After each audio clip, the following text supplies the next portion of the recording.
Welcome back to Casa Style, guys.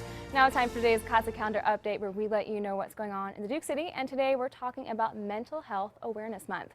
According to the National Alliance on Mental Health Illness, 1 in 5 American adults experience some form of mental illness in any given year. In an effort to create more awareness about mental health, Mayor Barry has proclaimed the month of May as Mental Health Awareness Month in Albuquerque. And joining us now is Doug Chaplin, the Director of Department of Family and Community Services here in Albuquerque. How you doing, Doug? I'm doing great. How are you today? I'm good. All right, so can you just explain to us off the bat, what is mental health?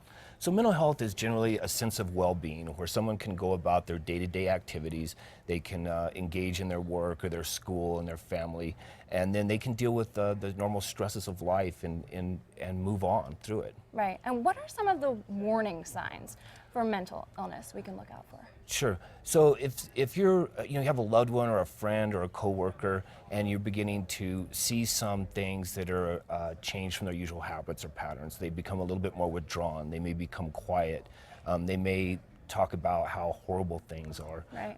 It can start in there, or it can even become more extreme. I mean, sometimes you might start seeing extreme changes in behavior of they start engaging in dangerous lifestyles, drinking or hanging out with the wrong people, or they could even have auditory or visual hallucinations that they're talking about. So it's a wide spectrum of symptoms that you can look out for. It's pretty common. 1 in 5 adults experiences some type of mental illness. So what should we do if we see these signs manifest in ourselves or our loved ones? Sure. So it's really important that when we see these things, that we reach out and have a conversation with the individual. We need to feel comfortable in talking to them, listening to what's going on at that particular point in time, making sure that there's not an immediate emergency, like they're not a harm to themselves, not going to hurt themselves or somebody else right then.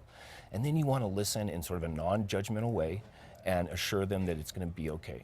And then once you've sort of assessed what's going on, you want to encourage them to find professional help if that's necessary, or continue in some sort of recovery program. Good advice. Good advice. And like we were saying during the break, it's good to get this conversation going. So Doug, can you give us the number and where people can reach you?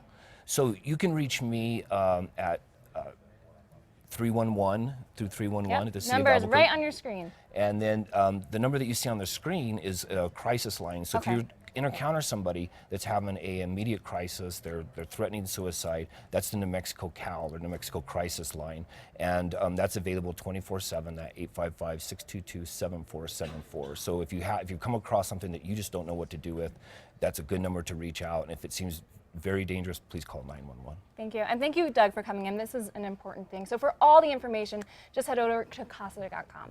All right.